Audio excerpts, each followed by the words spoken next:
Hello everyone, आज आपण SY.BCom semester 4 corporate accounting या सब्जेक्टमधील unit number 1 holding company accounts illustration number 8 page number 1.34 पाहणार आहे. सर्वात प्रथम आपण क्वेश्चन रीड करून घेऊया. Prepare a consolidated balance sheet with necessary consolidation working from the balance sheet of H Limited and S Limited and additional information given below as on 31st March 2020. आपल्याला additional information आणि एक balance sheet आपल्याला दिलेली आहे H and S लिमिटेडची. Liability साईडला दिलेला आहे share capital issued subscribe and paid up share of ₹100 each. एक शेअर 100 रुपयाचा आहे आणि त्यांचं कॅपिटल दिलेलं आहे. एक एचचा आहे 5 लाख, यसचा आहे 3 लाख. जर्नल रिझर्व दोघांचा दिलाय, प्रॉफिट अँड लॉस दोघांचा दिलाय. हा प्रॉफिट आहे कारण लायबिलिटीला असेल तर तो क्रेडिट बॅलन्स असतो आणि क्रेडिट म्हणजे काय आहे तर प्रॉफिट आहे. बिल्स पेबल दिलेला आहे, क्रेडिटर्स दिलेला आहे. ॲसेटला land and building, plant and machinery, investment दिली 2700 शेअर्स इन यस लिमिटेड. म्हणजे यस लिमिटेड ही मायनॉरिटी कंपनी आहे किंवा सबसिडरी कंपनी आहे आणि यच लिमिटेडच्या कॉलममध्ये अमाऊंट आहे. याचा अर्थ यच लिमिटेड ही होल्डिंग कंपनी आहे. H limited is a holding company and yes limited is a subsidiary company.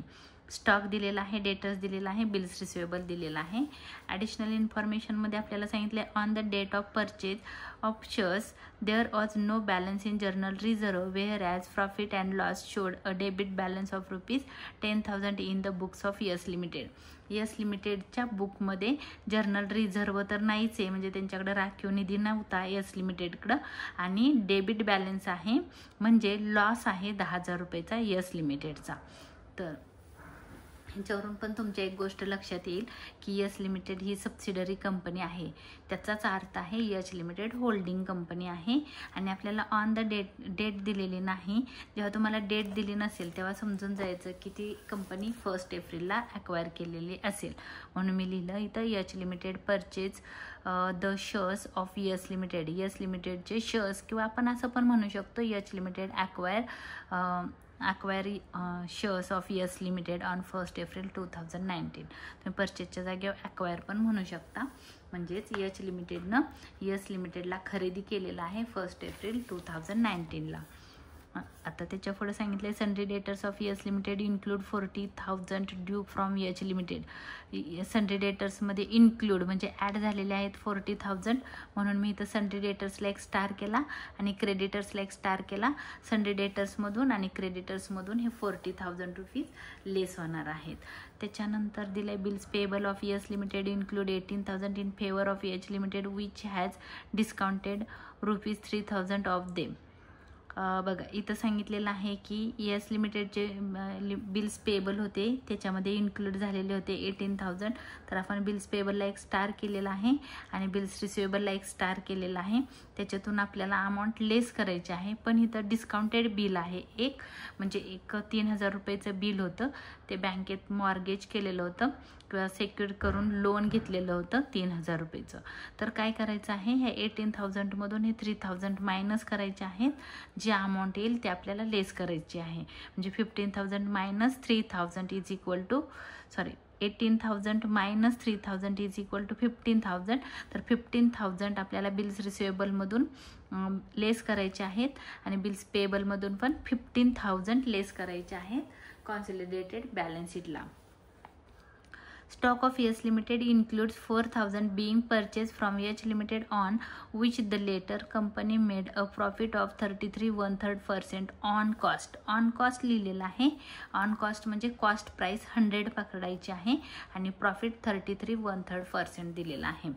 तर आपण सर्वात प्रथम एक बॅलन्स शीट प्रिपेअर केलेली आहे. इथं कॉन्सॉलिडेशन हे वर्किंग आहे. Consolidated balance sheet of H limited and it's subsidiary yes limited as on 31 March 2020.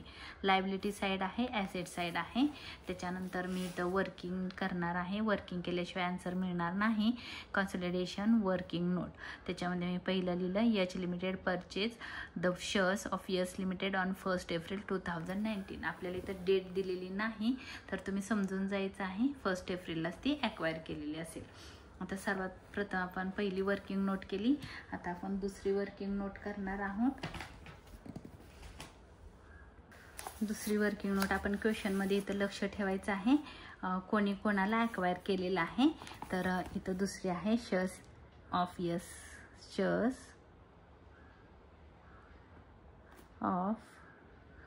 Yash limited in yes limited. त्याच्यामध्ये फॉर्म्युला आहे, कोणी ॲक्वायर केलं तर यच लिमिटेडने ॲक्वायर केलं, म्हणून तुम्ही इथं लिहू शकता shares acquired by H limited divide by कोणी इश्यू केले तर यस लिमिटेडनं, म्हणून तुम्ही इथं लिहू शकता shares issued by yes limited. Yes लिमिटेडनं विकले आणि यच लिमिटेडनं खरेदी केले. किती खरेदी केले तर इथं क्वेश्चनमध्ये सांगितले बघा, 2700 शेअर्स काय केलेले आहेत, ॲक्वायर केले. 2700 शेअर्स डिवाइड बाय, आता तुम्हाला वाटेल की 2700 शेअर्स ॲक्वायर केले, मग त्यांनी इश्यू किती केले ते. तर क्वेश्चनमध्ये बघा 3 लाख शेअर्स आहेत यस लिमिटेडचे आणि एक शेअर्स आहे 100 रुपयाचा, 100 रुपीजचा, मग 3 lakh amount divide by each shares. तुम्हाला मी फॉर्म्युला ह्याच्या अगोदरच्या व्हिडिओमध्ये सांगितलेला आहे, पाहिजे तर हवं तर परत सांगते. नंबर ऑफ शेअर्स कसे फाइंड करायचे, number of shares is equal to amount divide by each share. Amount आहे 3 लाख. इथं बघा यस लिमिटेडचा आपण हे नंबर ऑफ शेअर्स कोणाचे फाइंड करतोय तर यस लिमिटेडचे, म्हणून यस लिमिटेडची अमाऊंट होती 3 लाख डिवाइड बाय 100 इच. एक शेअर्स 100चा आहे, या 2 झिरोला हे 2 झिरो गेले, म्हणजे नंबर ऑफ शेअर्स होते त्यांच्याकडे 3000 हे नंबर ऑफ शेअर्स होते. 3000 त्यांनी शेअर्स विकले होते, त्यातले 2700 शेअर्स यच लिमिटेडनं ॲक्वायर केलेले आहेत. ह्याच्यावरून आपल्याला एक रेशो काढायचा आहे, 2700 डिवाइड बाय 3000. ह्या 2 झिरोला हे 2 झिरो गेले. 27 कोणाच्या टेबलमध्ये आहे, 3च्या.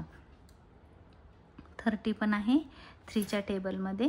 27 डिवाइड बाय 3, 3 किती येते बघा, 3 9 जा 27 आणि 3 10 जा 30, तर 9/10 रेशो आला 9/10.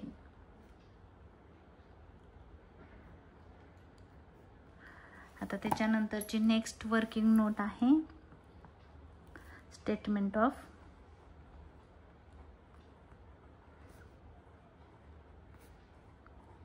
कॅपिटल प्रॉफिट और लॉस.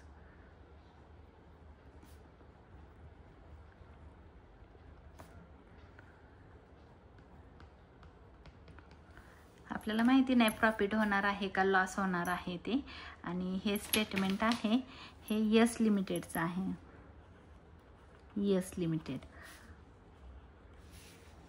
ह्याच्यामध्ये सर्वात प्रथम ॲक्वायर करायच्या अगोदर जो पण त्यांच्याकडे प्रॉफिट अँड लॉस होता किंवा जर्नल रिझर्व होता तो आपल्याला इथं घ्यायचा आहे 1 एप्रिलच्या अगोदर. तर इथं क्वेश्चनमध्ये त्यांनी असं सांगितलेलं आहे, जेव्हा ॲक्वायर झाली तेव्हा त्यांच्याकडे जर्नल रिझर्व नव्हता आणि प्रॉफिट अँड लॉसचा डेबिट बॅलन्स होता 10,000 रुपीज. म्हणजे ॲक्वायर करायच्या अगोदर त्यांच्याकडे जर्नल रिझर्व नील होता.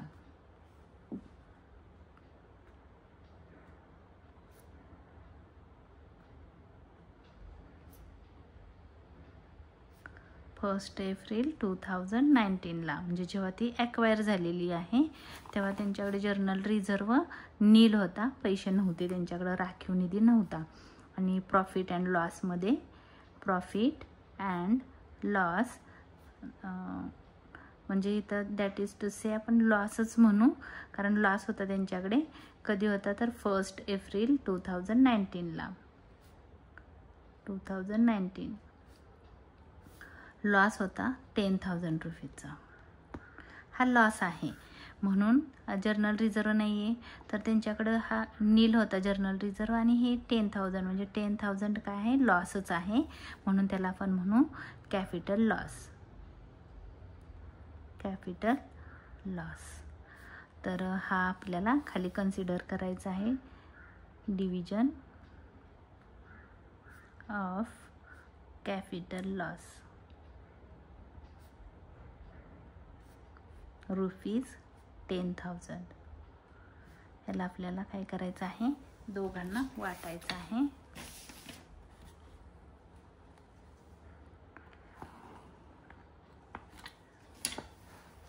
पहिला आहे एच लिमिटेड होल्डिंग कंपनी घ्या. एच लिमिटेड अमाऊंट आहे ₹10,000 इंटू रेशिओ आहे 9/10. ह्या झिरोला हा झिरो कट झाला म्हणजे आलं ₹9,000 ₹9,000. तर हे येतं. हे आता बघा कॅपिटल लॉस आहे, कॅपिटल प्रॉफिट आला तर आपण काय करतो, लेस करतो. तर आता हे काय करायचं आहे, ॲड करायचं आहे, कारण लॉस आलेला आहे म्हणून. प्रॉफिट आला तर लेस करतो. कोणत्या स्टेटमेंटला, तर गुडविलच्या. हे आपण एक गुडविलचं स्टेटमेंट पुढं जाऊन तयार करणार आहोत. त्या स्टेटमेंटला प्रॉफिट आला तर लेस करतो आणि लॉस आला तर ॲड करतो. हे लक्षात ठेवा. इथं आहे यस लिमिटेड. ही आहे सबसिडरी कंपनी. ₹10,000 हा लॉस आहे, हा डिवाइड करायचा आहे. आता इथं पण बघा रेशिओ आहे त्यांचा 9/10. म्हणजे 9मध्ये ह्या वरच्या 9मध्ये किती ॲड केल्यानंतर 10 येतं. तर किती ॲड केल्यानंतर हा 10 येतो 1. म्हणजे हा 9 आहे तो होल्डिंग कंपनीचा रेशिओ आहे आणि हा 1 आहे हा सबसिडरी कंपनीचा रेशिओ आहे. म्हणजे 9/10 आणि हा 1/10. 1/10.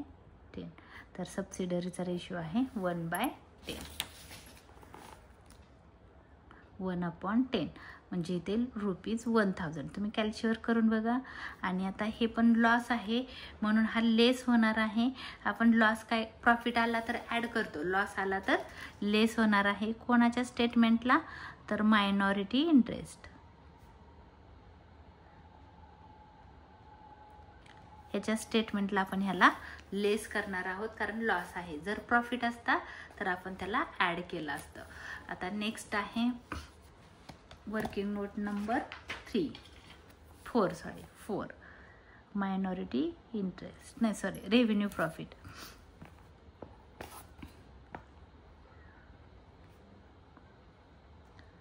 स्टेटमेंट ऑफ रेव्हेन्यू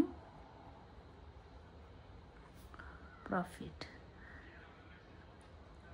आता रेव्हेन्यू प्रॉफिट कधीच असतो, तर कंपनी ॲक्वायर केल्यानंतरचा. म्हणजे बघा 1 एप्रिलला कंपनी ॲक्वायर केली त्याच्यानंतरचा जो पण रेव्हेन्यू प्रॉफिट आहे तो तुम्हाला इथं दिलेला आहे. जर्नल रिझर्व बघा, आता इथं जर्नल रिझर्व 10,000 आहे. पहिला तर तुमच्याकडं जर्नल रिझर्व काहीच नव्हता. थोडंसं वर्किंग करून दाखवते. आपली कंपनी कधी अस्तित्वात होती, 1 एप्रिल 2019. एप्रिल, मे, जून, जुलै, August, September, October, November, December, जानेवारी, फेब्रुवारी आणि मार्च. 31 मार्च 2020 इथं आपलं इयर संपलं. तर इथं आहे ना बघा, इथं आपण थोडासा विचार करूया की जो रेव्हेन्यू आहे, जर्नल रिझर्व आहे, तो त्यांच्याजवळ काहीच नव्हता. म्हणजे इथं यस लिमिटेडकडं जर्नल रिझर्वचा 0 बॅलन्स होता. म्हणजे इथं काहीच नव्हता, नील होता जर्नल रिझर्व. आता आपण पहिलं जर्नल रिझर्व बघूया. नील आहे. तर आणि इथं सांगितलेलं आहे जर्नल रिझर्व किती झाला बघा, इथं बुकमध्ये दाखवलेलं आहे ₹10,000 यस लिमिटेडचा. आता इथं तुम्ही विचार करताना असं करायचं आहे की समजा तुमचं एक बँकेत अकाउंट आहे, त्या बँकेमध्ये तुमचं एक पासबुक आहे. त्या पासबुकावर 1 एप्रिलला काहीच पैसे नव्हते आणि 31 मार्च 2020ला तुम्ही बँकेत जेव्हा पासबुक भरलं तेव्हा तुमच्या लक्षात आलं की तुमच्या अकाउंटवर ₹10,000 आहेत. याचा अर्थ काय आहे, तर याचा अर्थ तुमच्या अकाउंटवर पैसे आहेत, ₹10,000 आहेत. कधीचे आहेत, तर इथं नव्हते. म्हणजे जेव्हा ती कंपनी ॲक्वायर होण्याच्या अगोदर तिच्याकडं काहीच बॅलन्स नव्हता, पण आता दिसतोय. म्हणजे तुमच्या अकाउंटवर पैसे आहेत म्हणून जर्नल रिझर्व आपण पहिलं घेतो. इथं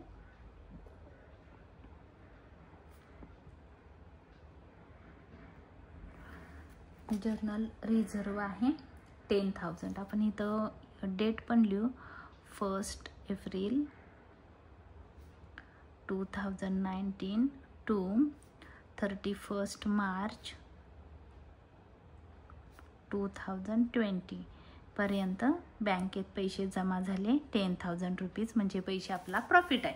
आपण जर्नल रिझर्वमध्ये कुठले पैसे ठेवतो तर प्रॉफिटचेच ठेवतो. जो आपल्याला प्रॉफिट होतो त्याच्यातून आपण काय करतो, काही अमाऊंट रिझर्वमध्ये ठेवतो.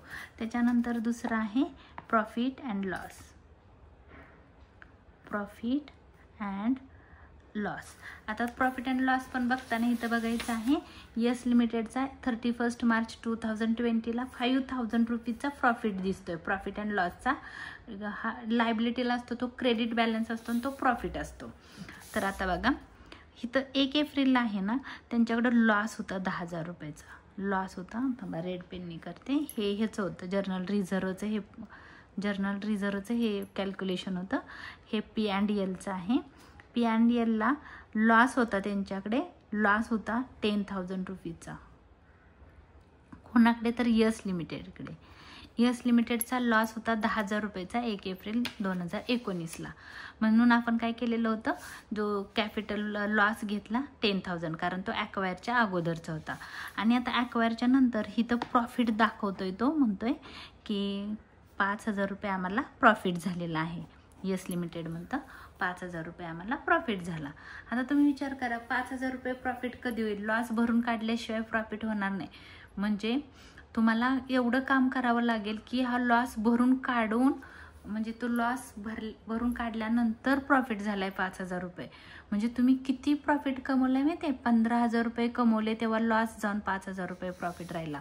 म्हणजे कसं बघा, तुम्ही 15,000 रुपयेचा प्रॉफिट कमवला, त्यातून 10,000 रुपयेचा लॉस गेला आणि मग तुम्हाला आत्ता दिसतोय तो 5,000 रुपये प्रॉफिट दिसतोय.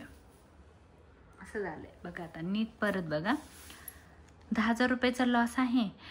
हा लॉस भरून काढल्याशिवाय, तुम्ही जास्त मेहनत केल्याशिवाय लॉस संपवून तुम्हाला काय करायचं आहे, 5,000 रुपयेचा प्रॉफिट कमवायचा आहे, म्हणजे कमवलेला आहे. तर तुम्हाला हे 5,000 मिळवण्यासाठी किती मेहनत करावी लागली? 15,000 रुपये प्रॉफिट कमवायला लागलाय, तेव्हा त्याच्यातून 10,000 रुपयेचा लॉस गेला आणि 5,000 रुपयेच प्रॉफिट राहिला. मग मी काय केलं, हे जे 10,000चा लॉस होता तो आणि ह्या प्रॉफिटचा ॲड केलं, 10,000 प्लस 5,000 इज इक्वल टू 15,000. म्हणजे तुम्हाला किती काम करावं लागलं आहे? 15,000 रुपये प्रॉफिट मिळवलं आहे तुम्ही टोटल, त्यातनं 10,000 रुपयेचा लॉस गेला, म्हणजे नेट प्रॉफिट किती राहिला? 5,000 रुपये. म्हणजे बघा 15,000 रुपये तुम्हाला ह्या वर्षी टोटल प्रॉफिट झाला. त्यातनं तुम्ही काय केलं, 10,000 रुपये लॉस भरून काढला, हा लॉस होता. मग काय झालं, या दोघांचं मायनस केलं तर 5,000 रुपयेचा नेट प्रॉफिट ह्या वर्षी राहिला, निव्वळ नफा हे राहिलं 5,000 रुपये. म्हणजे प्रॉफिट किती आहे? Only 5,000 rupees. तर आता इथं तुम्हाला विचार करताना करायचा आहे बघा, नेट म्हणजे ॲक्च्युली तुम्हाला प्रॉफिट किती झाला आहे? 15,000 रुपये झाला, तेव्हा तुम्हाला नेट प्रॉफिट झालेला आहे 5,000 रुपये. तर मला इथं म्हणायचं आहे, मी किती वर्षभर कमवलेला आहे प्रॉफिट? 15,000 रुपीजचा प्रॉफिट अर्न केलेला आहे. म्हणून मी इथं लिहू शकते, इथं 1 एप्रिल टू 31 मार्च 2020 15,000 रुपये मी प्रॉफिट कमवला, तेव्हा मला लॉस भरून काढून 5,000 रुपये नेट प्रॉफिट निव्वळ नफा राहिलेला आहे. म्हणजे वर्षभर मला खूप काम करावं लागलेलं आहे. 15,000 रुपयाचा प्रॉफिट मिळवावा लागला, तेव्हा मी लॉस भरून काढला 10,000 रुपयेचा आणि नेट प्रॉफिट 5,000 रुपये राहिला. बघा 15,000 रुपये प्रॉफिट कमवला. कसा कमवला? तर 10,000 रुपयाचा लॉस भरून काढला आणि 5,000 रुपये प्रॉफिट झाला. म्हणजे टोटल 15,000 रुपये मला प्रॉफिट झालेला होता, त्यातनं 10,000 रुपये लेस केले, म्हणजे नेट प्रॉफिट 5,000, कारण तो 5,000 तुमच्या इथं दिसतोय. मग इथं 5,000 रुपये झाला असं नाही, 15,000 रुपये वर्षभर काम करून तुम्हाला प्रॉफिट झाला. म्हणजे तुमच्याकडे पैसे किती होते? 25,000, कारण दोन्ही पण प्रॉफिट आहे. तर ह्याला म्हणायचं आहे रेव्हेन्यू प्रॉफिट.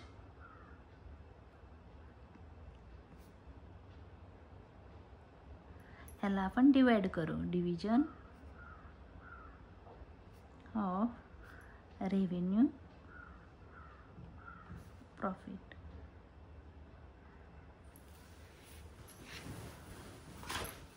अमाऊंट आहे ₹25,000. त्याला आपण डिवाइड करू.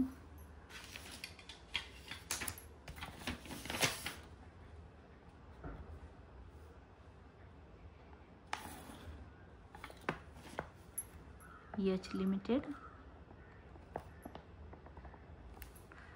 25,000 इंटू त्यांचा रेशिओ आहे 9/10 आणि इथं आहे यस लिमिटेड, त्यांचा रेशिओ आहे 1/10. 25,000 इंटू 1/, इथं पण आहे बघा 1/10, म्हणजे इथं येणार आहे 2,500. तर तुम्ही कॅल्सीवर डिवाइड करा. 25,000 डिवाइड बाय 10, या झिरोला झिरो गेला म्हणजे 2,500 राहिले. हे पण लेस, हे ॲड होणार आहे कारण प्रॉफिट आहे. कुठं तर मायनॉरिटी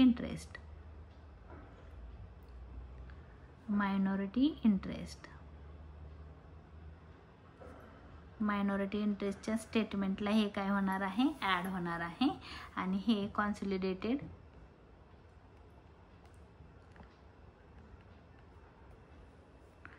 प्रॉफिट अँड लॉसच्या ह्याला हे पण ॲड होणार आहे कारण हा प्रॉफिट आहे.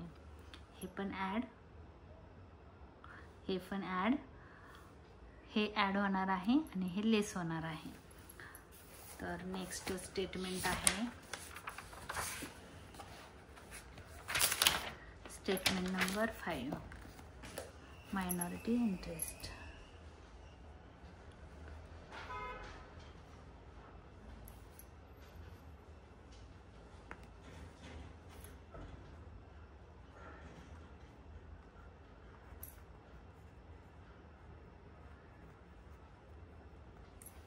हे आहे यस लिमिटेडचं.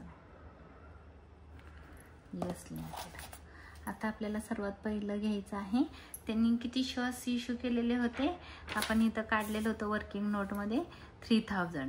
त्यातले 2,700 शेअर्स एच लिमिटेडने घेतले, म्हणजे 3,000 शेअर्स त्यांच्याजवळ होते. त्यातले 2,700 शेअर्स त्यांनी विकले, म्हणजे राहिले किती 300 शेअर्स एवढे राहिले. मग 300 शेअर्सची फेस व्हॅल्यू होती, इथं बघा क्वेश्चनमध्ये सांगितलेलं आहे 100 ईच. तर आपल्याला इंटू 100 करायचं आहे, म्हणजे 3 1 जा 3, 1 2 3 4 0, म्हणजे 30,000 रुपये होते. 300 शेअर्स आणि 30,000 रुपये.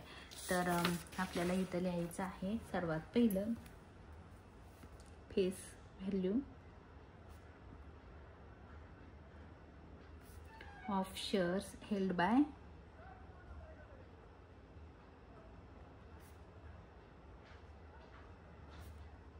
मायनॉरिटी. शेअर्स होते 300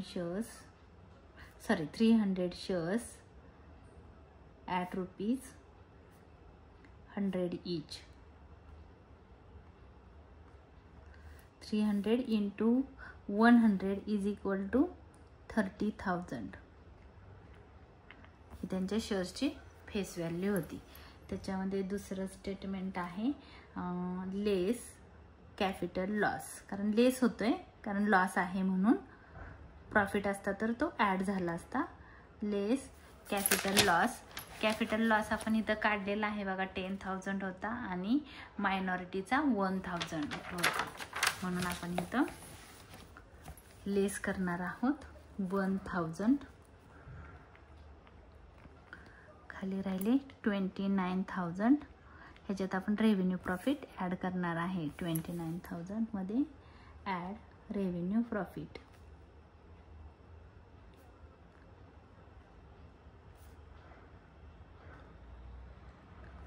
रेव्हेन्यू प्रॉफिट बघा इथे क्वेश्चनमध्ये आपण काढलेला आहे. रेव्हेन्यू प्रॉफिट आहे मायनॉरिटीचा 2,500.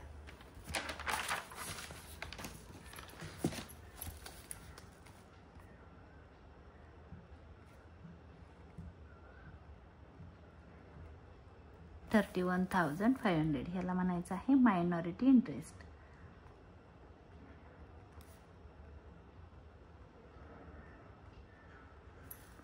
हे येतं बॅलन्स शीटच्या लायबिलिटी साईडला.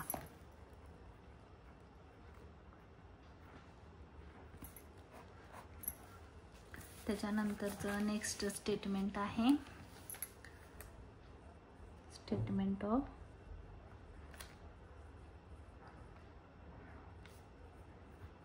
गुडविल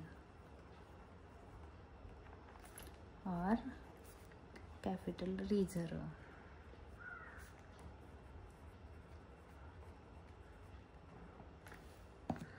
हे आहे एच लिमिटेडचं.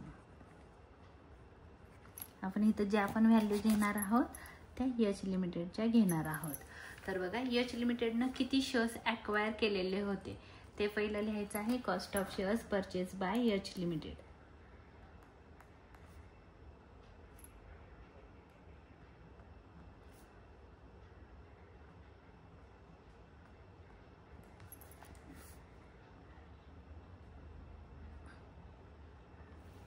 तर आता इथे क्वेश्चनमध्ये बघा सांगितलेलं आहे किती शेअर्स ॲक्वायर केले. 2700 किती रुपीजला. 2,97,000 2,97,000 ला ॲक्वायर केले. ॲक्च्युली किती शेअर्स ॲक्वायर केले तर आपल्या वर्किंग नोटमध्ये आपण पाहिलेलं आहे 2700 शेअर्स त्यांनी ॲक्वायर केलेले आहेत. किंवा इथं पण क्वेश्चनमध्ये सांगितलं आहे बघा 2700 शेअर्स ॲक्वायर केलेले आहेत. तर त्याची व्हॅल्यू लिहूया आपण. ॲक्वायर शेअर्सची किती होती ती काय करायची आहे आपल्याला तर लेस करायची आहे. Less face value of shares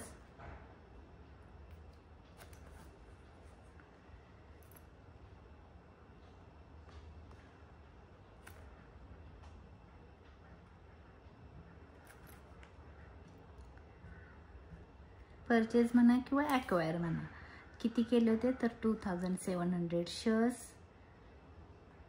at ₹100 each. 100 रुपयाचा एक शेअर्स होता. बॅलन्स शीटला सांगितलेला आहे. 27,000 इंटू 100 करा. किती येते बघा 27,000 इंटू 100 केलं तर अमाऊंट येते 27 × 1 = 27. मला वाटतं 2,70,000 2,70,000 बघा बरं. 27 × 1 = 27 आणि त्याच्यावर 4 झिरो आहेत.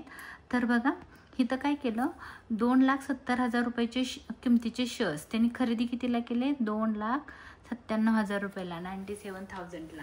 म्हणजे जास्त अमाऊंट फेड केलेली आहे. किती अमाऊंट फेड केली बघा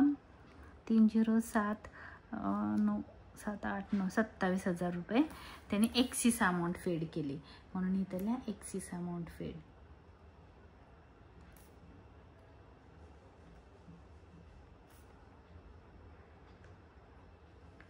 एक्सिस अमाऊंट फेड म्हणजे त्यांनी जास्त पैसे दिले. त्याला कितीला शेअर्स खरेदी करायला पाहिजे होते 2,97,000ला. केले कितीला परचेज करायला पाहिजे होते 2,70,000ला. परचेज केले कितीला 2,97,000ला. म्हणजे जास्त पैसे देऊन त्यांनी शेअर्स खरेदी केलेले होते एच लिमिटेडनं एच लिमिटेडचे. आता आपल्याला इथं बघायचं आहे जे आपण इथं बघा वर्किंग नोटमध्ये इथं लिहिलेलं आहे गुडविलला हे काय होणार आहे कॅपिटल लॉस ॲड होणार आहे गुडविलच्या स्टेटमेंटला. तर आपण कोणतं स्टेटमेंट करतोय गुडविलचं करतोय म्हणून ते 9,000 रुपये हे ॲड होणार आहेत. जर प्रॉफिट असता तर लेस झाला असता, लॉस आला तर ॲड होतो. Add capital loss 9,000 rupees.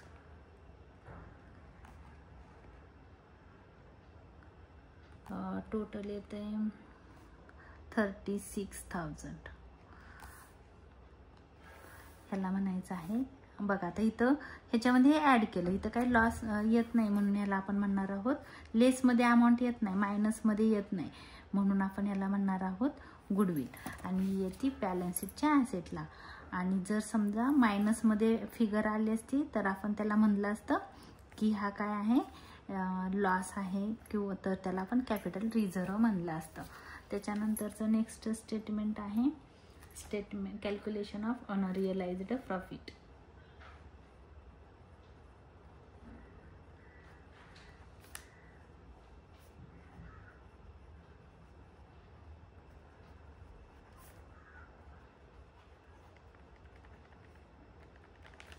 आता हे महत्त्वाची वर्किंग नोट आहे. त्यांनी बघा क्वेश्चनमध्ये तुम्हाला असं सांगितलेलं आहे की stock of yes limited include 4000 being purchase from H limited on which the latter company, म्हणजे latter company means yes limited, made a profit 33 1/3 on cost price. On cost म्हणजे कॉस्ट होती, कॉस्ट प्राइस होती 100 rupees. तर मी तुम्हाला याचं working करून दाखवणार आहे.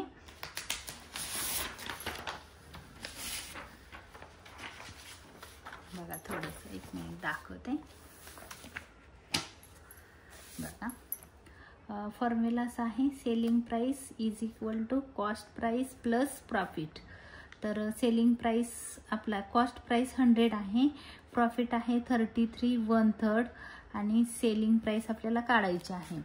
तर बघा इथं सेलिंग प्राइस या दोघांचं ॲड करायचं आहे. 100 प्लस 33 म्हणजे किती येणार आहे 133 आणि हा 1/3 म्हणजे सेलिंग प्राइस आली 133 1/3 सेलिंग प्राइस. आपला फॉर्म्युला आहे profit divide by selling price.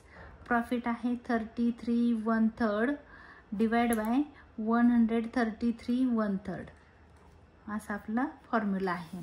तर आपल्याला काय करायचं आहे बघा, 33 1/3 म्हणजे नीट समजून घ्या 33 इंटू 1/3. मग काय करायचं आहे, अजून दाखवते दुसऱ्या पेनाने. 33 1/3 म्हणजे इथं काय करायचं आहे मल्टिप्लाय करायचं आहे, दोघांचं मल्टिप्लाय करायचं आहे आणि वर प्लस करायचं आहे. म्हणजे कसं करणार आहात तुम्ही 33 इंटू 3 प्लस 1, 33 इंटू 33 ह्या दोघांचं मल्टिप्लाय केलं आणि प्लस 1 केला आणि डिवाइड बाय हा 3 ॲज इट इज ठेवायचा आहे. 33 इंटू 3 केलं तर 99 येतं प्लस 1 डिवाइड बाय 3 म्हणजे इथं येणार आहे 100 डिवाइड बाय 3. म्हणजे प्रॉफिट किती येणार आहे, इथं प्रॉफिट येणार आहे 100 डिवाइड बाय 3. हा झाला प्रॉफिट. त्याला डिवाइड बाय आपल्याला सेलिंग प्राइस घ्यायची आहे. सेलिंग प्राइस कशी येईल बघा 133 1/3 ह्या दोघांचं इंटू करायचं आहे वर प्लस म्हणजे 133 इंटू 3 प्लस 1 डिवाइड बाय हा 3. तर मग 33 इंटू 133 इंटू 3 केलं की मला वाटतं 3 1 जा 3 3 9 जा 3 3 3 जा 9 3 3 जा 9 प्लस 1 डिवाइड बाय 3 म्हणजे इथं 400 डिवाइड बाय 3 म्हणजे इथं आलं सेलिंग प्राइस किती आली 400 डिवाइड बाय 3 असं आलं. तर आपल्याला ह्याचं कॅल्क्युलेशन कसं करायचं आहे बघा 100 डिवाइड बाय 3 इथं वर्किंग करून दाखवते डिवाइड बाय 400 डिवाइड बाय 3 हे असं आहे. तर आपल्याला काय करायचं आहे बघा, हे ॲज इट इज ठेवायचं 100 डिवाइड बाय 3. हे रेसिप्रोकल करायचं 400 डिवाइड बाय 3 त्याला उलट करायचं इंटूमध्ये करायचं. हे डिवाइड होतं त्याला इंटू करायचं, उलट करायचं 3 वर जाईल रेसिप्रोकल आणि 400 खाली येईल. ह्या 3ला हा 3 कट झाला म्हणजे राहिलं काय 101 इथं 3 1 जा 3 3 1 जा 3 100 इंटू 1 100 आणि 400 इंटू 1 400. ह्या 2 झिरोला हे 2 झिरो कट झाले म्हणजे राहिलं 1/4 म्हणजे रेशिओ आला आपला 1/4 इथं. तर अनरिअलाइज्ड प्रॉफिटचं आपण इथं वर्किंग करणार आहोत. मी इथं ॲन्सरमध्ये लिहून देते तुम्हाला. H Limited sold goods to Yes limited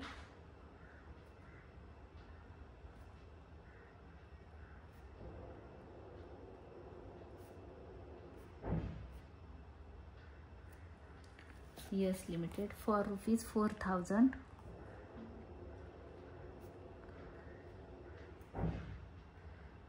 at a profit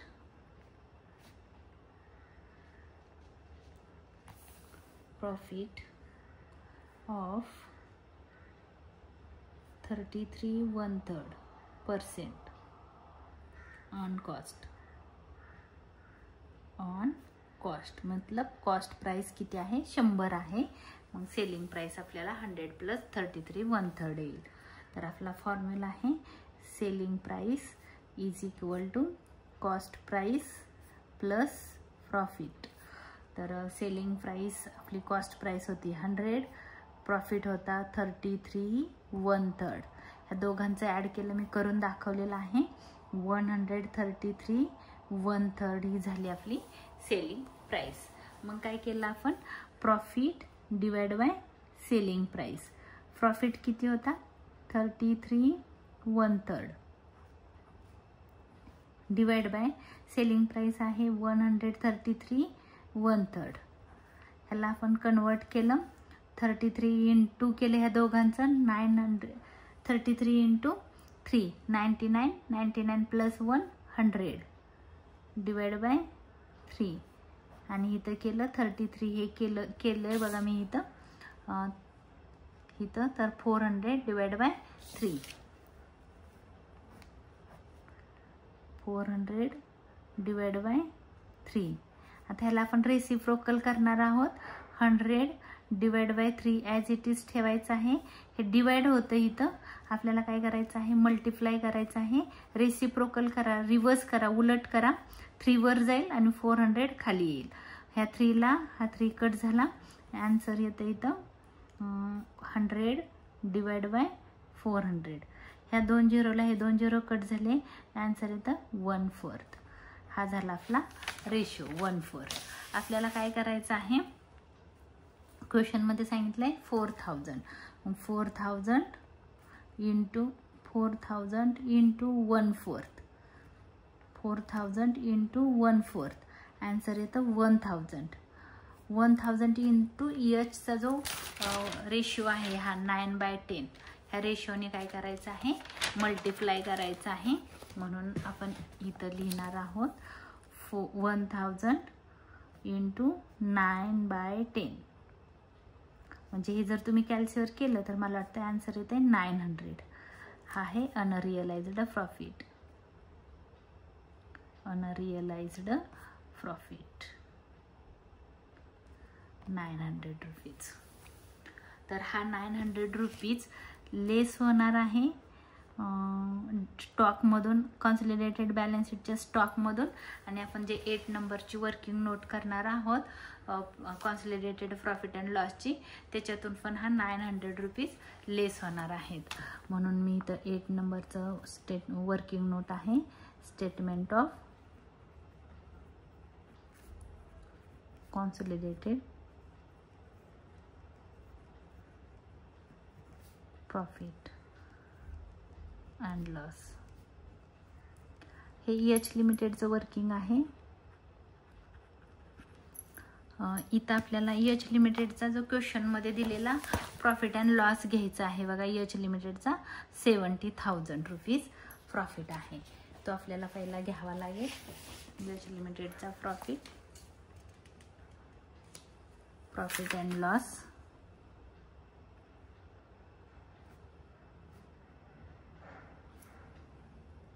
that is to say profit. Credit balance होता म्हणून मी इथं म्हणणार आहे 70,000 एच लिमिटेडचा प्रॉफिट. आणि आपण एक वर्किंग नोट केलेली होती बघा. इथं आहे रेव्हेन्यू प्रॉफिटची आणि आपण लिहिलेलं होतं कॉन्सॉलिडेटेड प्रॉफिट अँड लॉसला हे जे याची व्हॅल्यूच नाही काढली वाटतं. 25,000. एक मिनिट काढून दाखवते. 25,000 इंटू 9/10. तर त्याची व्हॅल्यू आहे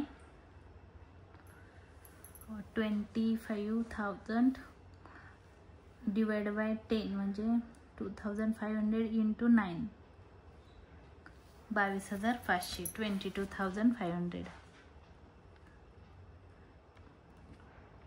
हे अमाऊंट काय होणार आहे ॲड होणार आहे कुठं तर कॉन्सॉलिडेटेड प्रॉफिट अँड लॉसला 22,500. परत एकदा तुम्हाला करून दाखवते बघा. 25,000 डिवाइड बाय 10 2,500 इंटू 9 22,500. तर 22,500ची जी अमाऊंट आहे ते रेव्हेन्यू प्रॉफिट आहे. तो रेव्हेन्यू प्रॉफिट ॲड होणार आहे कॉन्सॉलिडेटेड प्रॉफिट अँड लॉसच्या स्टेटमेंटला. म्हणून मी इथं ॲड करणार आहे add revenue profit.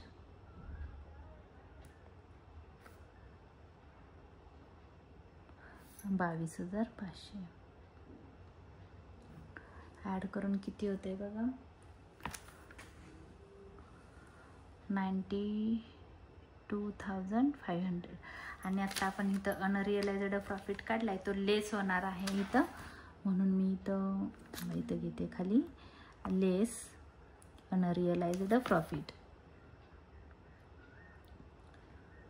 Unrealised profit ₹900 लेस होतील ₹900. हे प्लस झालं, किती येत आहे बघा, 9, 6, 15, 91,600. याला म्हणायचं आहे अनरिअलाइज्ड प्रॉफिट अँड लॉस. तर तुम्ही प्रॉफिट अँड लॉस पण म्हणू शकता.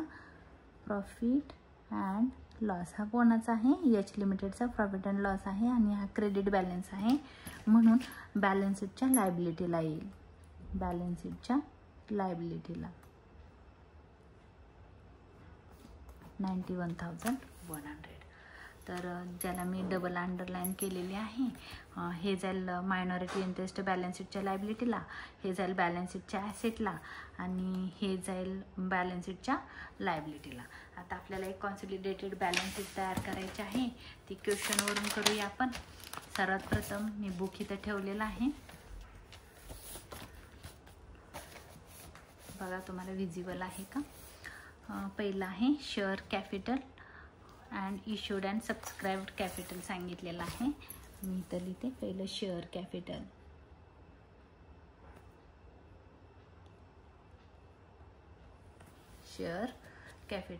शेअर कॅपिटलची व्हॅल्यू आहे A issued and subscribed capital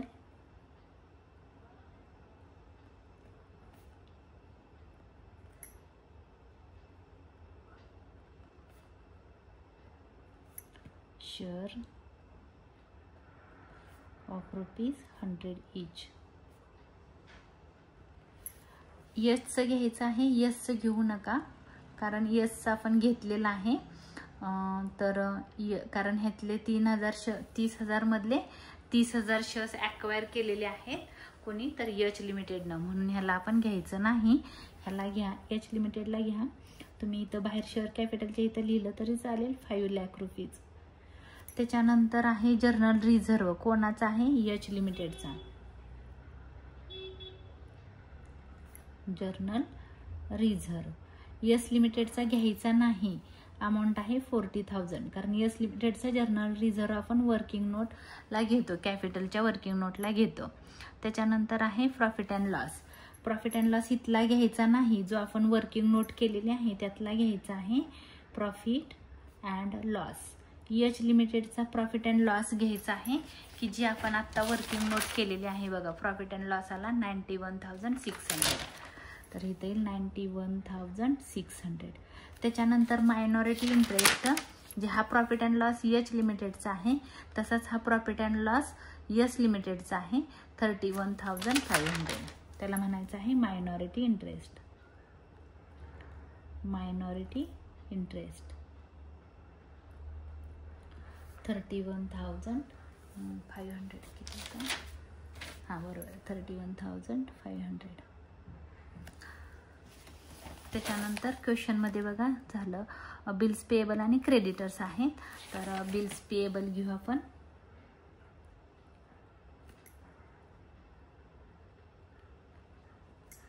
H limited, S limited. तर 50 आणि 25, 50,000 आणि 25,000 टोटल झाले 75,000. लेस इंटर कंपनी ओइंग्स. आता बघा इथं नीट बघायचं आहे. बिल्स पेएबल 18,000 होते आणि डिस्काउंटेड बिल होतं त्यातलं 3,000 रुपये. मग 18,000 मायनस 3,000 केलं की आन्सर येतं 15,000. 75 मधून 15 गेले, 1 2 3 0, 60,000. तर तसंच बिल्स रिसिवेबलमधून पण आपल्याला 15,000च लेस करायचे आहेत, हे लक्षात ठेवा. त्याच्यानंतर आहेत क्रेडिटर्स.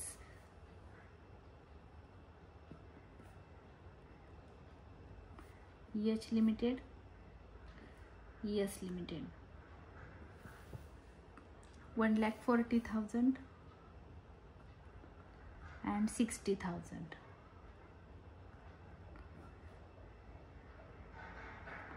संचार 2 लाख रुपये ॲड केलं तर त्याचा आन्सर आला 2 लाख रुपीज. आता काय करायचं आहे, क्रेडिटर्सला पण इथं सांगितले sundry debtors of S limited include 40,000 due from H limited. H लिमिटेडला देणं होतं 40,000 रुपये, ते एस लिमिटेडमध्ये ॲड झालेलं आहे. तर ते आपण काय करतो, लेस करतो इंटर कंपनी विंग्स 40,000. 40,000 गेले 1,60,000. ओरली पण तुम्ही करू शकता. बट तुम्हाला इथं एक 3,000 रुपये हे जे लिहिलेले आहे त्यांनी सांगितलेलं आहे डिस्काउंटेड बिल आहे, म्हणजे ते लोन जर फेडलं नाही तर ते फ्युचरमध्ये फेडावं लागू शकतं, म्हणून त्याला आपण म्हणणार आहोत कॉन्टिंजंट लायबिलिटी आहे 3,000. कॉन्टिंजंट लायबिलिटी आतमध्ये लिहितो, आउटर कॉलममध्ये आपण लिहित नाही, कारण ते फ्युचरमध्ये देणं निर्माण होऊ शकतं किंवा नाही, त्याला म्हणतात कॉन्टिंजंट लायबिलिटी. म्हणून मी इथं लिहिणार आहे खाली कॉन्टिंजंट liability.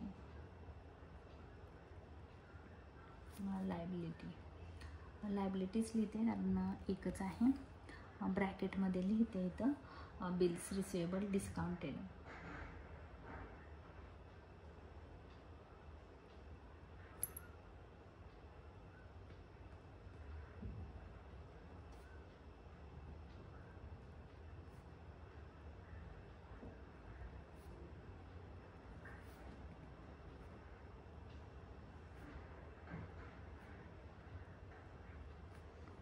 Bills receivable discounted by H limited 3,000. Amount इथं लिहू नका, कारण ही कॉन्टिंजंट लायबिलिटी आहे, फ्युचरमध्ये निर्माण होऊ शकते किंवा नाही, म्हणून मी ते लिहून ठेवलं.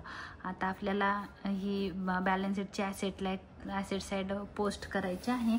सर्वात प्रथम आपण गुडविल घेऊया, की जे वर्किंग नोटमध्ये आपण ते अमाऊंट काढलेली आहे. गुडविलची अमाऊंट आपण काढलेली आहे. गुडविलची अमाऊंट स्टेटमेंटला दाखवते 36,000. 36,000. त्याच्यानंतर आहे land and building.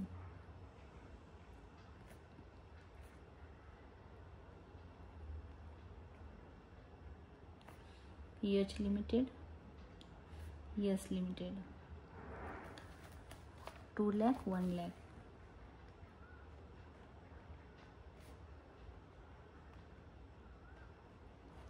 Total amount आहे 3 लाख. त्याच्यानंतर आहे प्लांट अँड मशिनरी.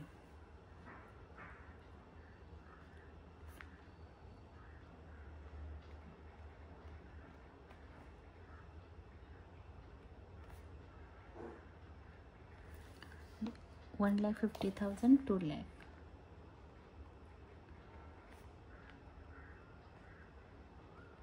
$3,50,000. त्याच्यानंतर इन्व्हेस्टमेंट घेत नाही आपण. स्टॉकला ॲडजस्टमेंट आहे.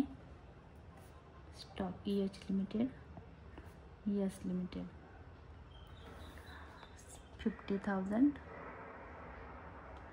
40,000 and 30,000. 40 and 30.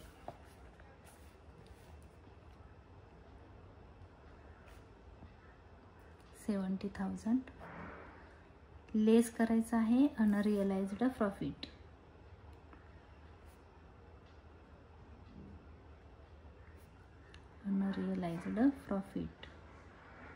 आणि त्याची अमाऊंट आपण वर्किंग नोटमध्ये काढलेली आहे. अनरिअलाइज्ड प्रॉफिट आहे 900. बघा इथं दाखवलेला आहे, तो मायनस होतो स्टॉकमधून, म्हणून तो मायनस होईल 900. 900 मायनस झाल्यानंतर इथं 61,100. सॉरी 69,100 69,100. तर त्याच्यानंतर बघा आपल्या बॅलन्स शीटला काय दिलेलं आहे. स्टॉक नंतर आहेत debtors 50 and 60. Debtors H limited आणि यस लिमिटेड 50,000 and 60,000. 1,10,000 1,10,000. ह्याला पण ॲडजस्टमेंट आहे. इंटर ओईंग इथं आपण क्रेडिटर्समधून बघा 40,000 लेस केले, त्याच्यातून पण 40,000 लेस होतील. लेस इंटर कंपनी ओईंग्स 40,000. बाहेर येतील 70,000. 7 आणि 4 11 70,000 इथं आले. त्याच्यानंतर आहे बिल्स रिसिवेबल.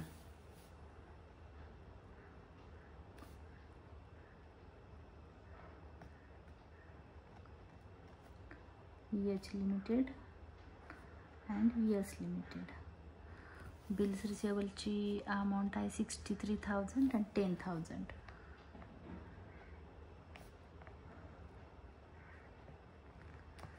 $73,000. बघा इथं बिल्स पेएबल बघा ह्या साईडला बिल्स पेएबलमधून इथं 15,000 लेस केलेत, तर इथं पण 15,000 लेस करा. लेस इंटर कंपनी ओईंग्स 15,000. 15,000 लेस करा. अमाऊंट किती येते बघा 58,000. 8 आणि 5 13 58,000 बरोबर 58,000. तर आता तुम्ही म्हणाल मग हे 3,000 ह्या साईडला का नाही येणार, कारण ही लायबिलिटी आहे. कॉन्टिंजंट लायबिलिटी म्हणजे जर समजा एका व्यक्तीनं बिलाचे 3,000 रुपयेचं बिल आपल्याला दिलेलं होतं आणि आपल्याला मिळणार होते, एच लिमिटेडला 3,000 रुपये मिळणार होते. बट समजा 3,000 रुपये त्या व्यक्तीनं दिले नाही तर ते लोन बुडू शकतं. मग काय करावं लागेल, जर पैसे बुडले तर बँकेला 3,000 रुपये आपण बँकेकडून लोन घेतले, बँकेला 3,000 रुपये द्यावं लागेल. जर समजा पुढच्या व्यक्तीनं 3,000 रुपये दिले नाहीत तर, म्हणून दिले नाहीत तर द्यावं लागेल, म्हणून आपण त्याला कॉन्टिंजंट लायबिलिटी म्हणतो. आणि ते इथं आतमध्ये शो करतो, बाहेर नाही. ती मिळणार नाही आहेत म्हणून आपण ॲसेटला लिहिणार नाही. तर ह्याची टोटल करा, कॅल्सीवर करा. मी इथं ॲन्सरमध्ये बघूनच टोटल लिहिते, फक्त एकदा चेक करते काय राहिलं आहे का माझं. बरोबर आहे. तर अमाऊंट आहे 8,83,100. 8,83,100. इथं चेक करते.